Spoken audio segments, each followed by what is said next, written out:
Hey everybody, welcome to the Healthy SBC Podcast. I'm your host, Jeremy Sutton. I'm here today with Scott Lepley, who is the Director of ABA here at Family Solutions in Shreveport, Louisiana. And we're going to be talking about what he does here, who he likes to serve, and just getting to know a lot more about him today. So Scott, welcome to the podcast.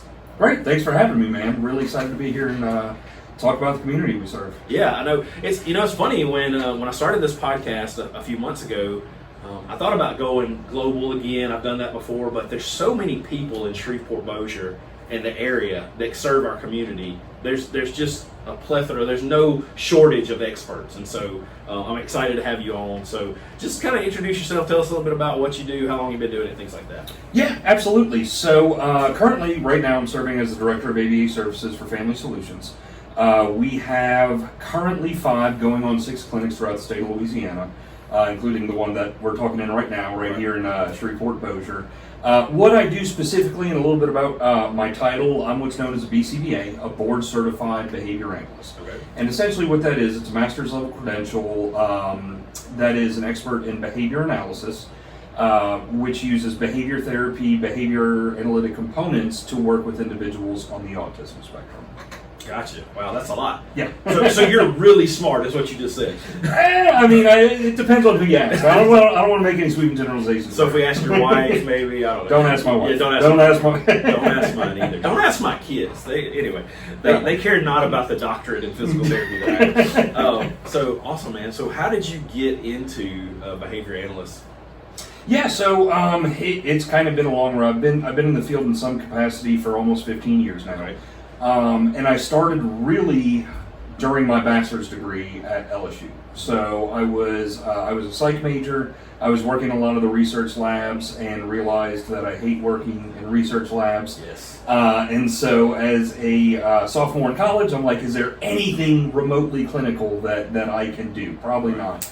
And one of my colleagues was like, well, there is a clinic you can work at, but it's an ABA clinic. So I'm like, great, sign me up. And then that night I Googled what on earth ABA was, brushed up on autism spectrum disorder, and I ended up absolutely falling in love with it, man. Yeah. I stayed there for the remainder of my undergrad degree, went on to grad school, thought I was going to venture off, and ended up getting pulled back in, and again, ended up going back, getting the coursework I needed, and eventually passed my boards and being a BCBA.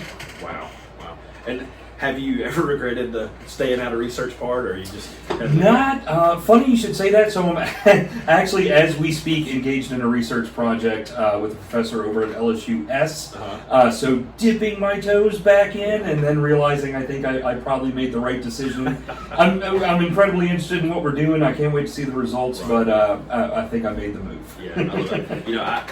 As PT, so I went to the University of St. Augustine in Florida, and it's heavy on manual therapy. Right. Now, if I would have gone to LSU here in Shreveport, New Orleans, it would have been a lot more research. I had to take one research class, thank God, because I feel the same way. Yeah. Now, I would love to do community-based research where we go out into the community and talk to, people over 50 or 65 or whatever and say, hey, why are you falling? What can we do? I love that kind of stuff, but I can't be in the lab. Yeah. I love to read it. I love to have AI tell me what it is, really. Right. But if I'm being honest, I was like, hey, AI, do you have any research on this? And they're like, no, Jeremy, go look for it yourself. But I want to hear it. So we need the research. So, well, I'm glad that you made that right decision. I really like being with people more than in a closed environment. 100%. So 100%. Talk about the autism spectrum side of that. What exactly do you do to serve people with autism? Yeah, absolutely. And I think that's a great question because it allows me to, I think, dispel the biggest sort of myth about our field and what we do and what we're here for. Yeah. The number one thing I tell people and the number one perspective that I try to treat from, that I tell all my directors to treat from, etc., we are not here to cure or fix autism. We have no desire to cure or fix autism. Right. What we are here to do essentially is to unlock the tools to give an individual with autism a way to access their most fulfilling life. And we do that in a few ways, right? When these individuals come to us, we find they have severe deficits when it comes to functional communication, deficits when it comes to socialization, knowing what to do in those situations, and some problem behaviors that really get in the way. And so what we're going to do is, first off, the biggest assumption of our field is that all behavior occurs for a reason. Right. All these people that come to us, these school settings, what have you, and say, oh, well, he'll start tantruming for no reason on the clear blue sky. No, he's tantruming for a reason. And so we're going to figure out, why is he doing that? Why is he engaging in the tantrum? Then we're going to teach him a more functional way to get that need met. Maybe he's hungry. Maybe he's tired. Maybe he's overstimulated. Maybe there's a sound going on that is just destroying his sensory system. Because it's so much different than ours, and our world doesn't really account for it. We're going to teach them more functional ways to say, hey, this is what I need. And through doing that, they don't have to engage in those behaviors further, right? They have a better way to express themselves. And then through that, we move into the upper level things: social reciprocity, making friendships, navigating the school environment. I've had some clients who have worked with me for a while and ended up, at BCBA, going to class, going to college. I've had some work with me for a while, get a job, get a car, and start functioning like that. So whatever their most fulfilling life is going to look like, we are here to help achieve that. Right. I love that. So, and I love that you said their most fulfilling life, because that looks different for everybody. Yes. Yeah. Yes. So when you're working, as you talk through that to me, that seems like that's mostly children. Is that what you're specializing in? Is children's age or on through? So we, our therapy generally begins at about 2 or 3 years of age, and goes up until our biggest constraint is, when will insurance stop paying, right? And that generally is 21. Gotcha. I have worked with clients that are kind of end of high school, so 17, 18, 19. I've actually worked with a few clients that were private pay. That one of them was literally my age. I was working with him when I was 33 and he was 33. Right. So ABA can work for the entire lifespan. As far as the Family Solutions family of ABA clinics, we generally work age 3 till about 17, 18 years old is the average. And that's mainly because of insurance? Mainly because of insurance, and then looking at the science and what we do. While we can treat everybody, while we can be effective with all age populations, early intervention is when we're going to have the biggest impact, right? They're still forming those language concepts, they're still forming those behavioral patterns. So if we can get them in at 3 years old, we have a lot of kids that we have a lot of success with. They come to us 3 years old with an autism diagnosis, and they leave and they go to a kindergarten, a mainstream kindergarten classroom, and they have a lot of success. That's awesome. I think, with anything that we see in healthcare or whatever, early prevention, early intervention is the biggest thing. Talk about why that's so important with the people that y'all are treating. Absolutely. And it's kind of like what I said before, at a certain point, your patterns of behavior are going to be a little bit set in stone, right? So if you, we all have bad habits, right? It's not just exclusive to this population. We all have bad habits. And if you've been engaging in a bad habit, let's say you're smoking, you have a burger every night after work, something unhealthy like that. If you do that for a month and say, hey, I got to make a change, it's going to be a little tough, but you're going to make the change. Now, if you do that for 10 years and say, hey, I got to make a change, it's going to be a lot tougher, right? And so we have a lot of clients, unfortunately, I've had a lot of clients that I've seen that they're engaging in these problem behaviors and they're missing all this functional communication, and it goes untreated and ignored and stuff like that. And then what we get to is a 13, 14, 15-year-old individual who's our size and engaging in these behaviors, and they've been engaging in it for the lifespan. And we're having to undo all that learning history with an individual who's large enough to escape when they want to escape. Right? There's only, and I work with the most amazing, most dedicated team. I mean, they get hit, they get kicked, they get spit on, they get thrown into walls, they get chairs thrown, all the things, right? I can fill this podcast with experiences they've had probably just this week. But still there's a limit. Right, there's a limit to what they can do, to what they can withstand, and stuff like that. And so, if we get them when they're 3-year-olds, right, where those patterns haven't been set in stone, where they're really still in that exploratory phase of let me figure out how to get my needs met in this world that makes zero sense to me. That's going to be when we're going to have the most success. One of the things you're talking about is, let's address these issues before they become habit. Okay? So that's a huge thing. But another thing you're talking about is, hey, we think this is just little Johnny's doing this because this is what he wants to do. Right. Talk about that's not the case. Right.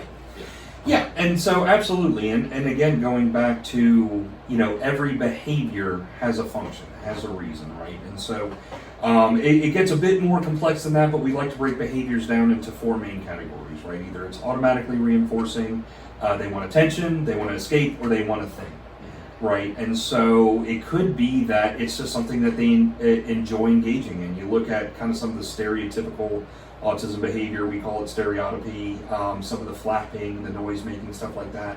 Again, their sensory system is so much different than you or I. It's something that their body needs. Again, most of the time, unless it's causing significant impairment, we're not going to look to change that because he's given his body something he needs. The rest of it is, like I said, it's attention, it's tangible, which to us can be food, drink, a toy that's going to help self-soothe, or escape. Again, maybe there's a situation where our sensory system is just overloaded, where we need a 2-minute break, something like that. Kind of going on the topic of, like you just touched on, it not just being something that they want to do, that's actually something I really kind of bucked up against, right? I was working in the school setting for about 2 years in a great, very understanding school. And I had a client who would engage in a lot of really over-the-top behaviors. He would start throwing his chair, throwing his pencil, screaming, cursing at the teacher, stuff like this, and it was because he just needed a break from that environment, right? So I taught him to, instead of engaging in this whole really extreme class of behaviors, ask for a drink of water. And we made a lot of progress, and we got to the point where the throwing, the cursing stopped, and he was asking to go get a drink of water about 5 times a class. And finally, the teacher looked at me, he's like, "You're just going to let him get water anytime you want?" I'm like, well, we can either do the water break, which is going to be 1 minute. We're going to go down the hallway, he's going to get a drink of water, he's going to kind of mentally reset, refocus, and come back into your class, or he's going to chuck the chair at your head. He needs the escape, though, and you're trying to put a neurotypical expectation on an individual that is not neurotypical, that is on the autism spectrum. Yes, he does need this 1 minute break, 5, 6, maybe 7 times a class. We're not going to escape that. Right. We're not going to rewire him. We're not going to make that need go away. But what we can do, again, is give him a more functional way to get that need met. Yeah. At that point, it almost feels like a power struggle between the teacher and the person. It can be. I hate to say that out loud, but that's kind of what that kind of scenario feels like. When in reality, yes, this person does need that. What does it matter? Right. Would you rather have a chair flying at your head, or let's just secede the fact that he needs 5 minutes, a minute every 5 right. or whatever. Yeah. Right. Well, that was my argument, Jeremy. I'm glad to see that. No, I see it that way. I don't know if anybody else does, but I don't have a lot of experience in the school system. I've never been a PT in the school system. My wife's worked at a few different play schools and different things, and so I've heard some stories of some special needs kids and the teachers going, "Well, I don't understand why they need this." And hear me now, I'm not saying anything bad about teachers, because right. I know there's billions of underpaid, amazing yes. teachers. Yes. But at some point, it's like, let's not worry about the power, who's right or wrong. This is what the kid needs. Right. Yeah, I love that. If I'm sitting at home and I'm like, man, I think my kid may be autistic, mm-hmm. or I may need to get some counseling or something, what are the signs that people need to be looking for? Absolutely. So one of the things, your pediatrician is going to take care of a lot of it kind of out the jump, right? So right around that first year of age, that first checkup, they're already starting to do developmental screenings and looking for things like, where's their communication at? Where's we call it social reciprocity, basically the ability to engage socially with another individual, make eye contact. In a baby, it's going to be social smiling, getting happy when somebody enters your environment, things of that nature. So they're going to be doing questionnaires and checklists and stuff like that. And at a certain point, if there is concern, your pediatrician should kind of pull you inside and say, I'm starting to see some developmental delays and some things that I'm kind of concerned about. And a lot of parents see it themselves. They know their kids better than anyone else. Right. They know their kid should be saying a bit more than they are. They know their kid hasn't really ever smiled at them, doesn't really look at them, doesn't interact with children the way that other children at the playground interact, things like that. But really, a pediatrician should be kind of guiding you through that journey. Right. Does the pediatrician help guide the parent to someone like you, or is that something they have to search out on their own? Ideally.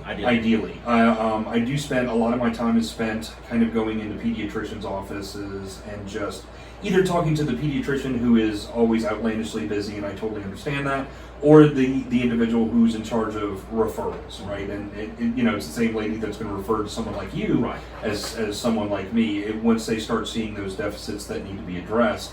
But generally, they have a pretty good idea of who is offering what services in a given region.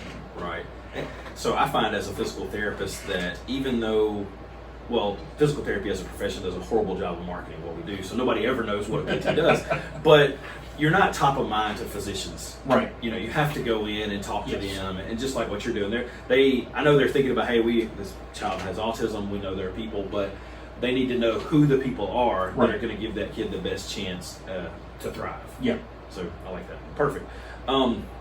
So physicians, hopefully the pediatrician's going to catch it. They come in. What does it look like to work with y'all as a client?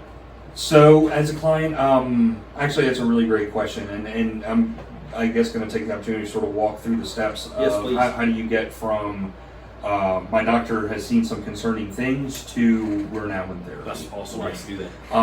And us at Family Solutions, we're kind of uniquely set up to kind of guide through that process a bit more than other clinics because the ABA component of Family Solutions is actually part of a much larger umbrella company of Family Solutions. We have counselors, psychologists, psychiatrists, a lot of different disciplines under our company. So essentially, when somebody, again, starts seeing those developmental concerns, those delays, they will send us a referral, say, hey, this may be a kiddo you need to look at. I think they could kind of benefit from you. One of our BCBAs, or BCABAs, which is an assistant behavior analyst, will do what's called a screening. That's a completely free service. It's about a half an hour. And basically, you and your child are spending half an hour with one of our behavior analysts, just telling them, where do you see deficits? What are you concerned about? What are the things that you're looking at or that your doctor has said that's kind of concerning? And at the same time, we're kind of spending time with the child, trying to interact, trying to see if we see those deficits. If we feel that there is need for concern and further that there's a need for therapy, what we then do is send off a referral to our staff psychologist. We have a staff psychologist that actually will do the full diagnostic evaluation for autism spectrum disorder. We as a company cover the cost of that at 100% to the client. That is not something that Medicaid covers. That is not something that many insurances will cover. Right. And if they do, there's generally the people who take that insurance, there's a 1 to 2 year wait. Wow. And we've already discussed in this podcast, yes, the importance of early intervention. You can't lose a year or two. Yeah. You just can't. And so we're able to schedule them an appointment with our psychologist. We cover the whole thing at 100%. From there, we get the report and we bring them in for their ABA evaluation, which kind of feels like the screening. It's a little bit more intensive. We're going to use some of our formal assessment tools to see specifically where those deficits lie in what functional areas, and we're going to create a behavior plan. Once they're coming in for day one of therapy, we kind of have 2 distinct programs. We have the early intervention program that is our morning kiddos, and our afternoon program, which is kind of our school age, teenager, stuff like that. We're kind of sitting here talking in between the two. Right. And so our early intervention, for example, is Monday through Friday, 8 to 1. And so that kiddo will come in, they will have what we call a line tech assigned to them, and that is somebody who works under the behavior analyst, so under somebody like myself, and we are one-to-one 100% of the time. If Gotcha. You're not one-on-one with that child, you're not doing ABA. It's Sure. Individualized, all attention to that child. And we're going to work on an array of things, especially when they first come in. We're going to do what we call pairing. We're just going to make ourselves really fun. So we're going to do a lot of play and slowly kind of mix in the demands. But really, again, what we're looking at when that child is with us is what is the function of their behavior? Why are they doing what they're doing? And how can we give them a better way to do that? Some of these clients are capable of vocalizations, of verbal speech, things of that nature. Some are not, and some never will be. We have tools in our toolbox. We have PECS, which is basically a picture exchange communication system, right? So If we figure out that client is engaging in a tantrum behavior because they're hungry, we're going to put a picture of their favorite snack. They can rip it off, hand it to us, and they don't have to tantrum anymore, right? They know they have a way to do that, communicate with us, and then we start adding more and more pictures. So now they can ask for mom. They can pull the one that says their tummy hurts. They can pull the one that says bathroom. They can pull the iPad. They can pull the bed, and start expanding their world like that. And that's the biggest thing, right?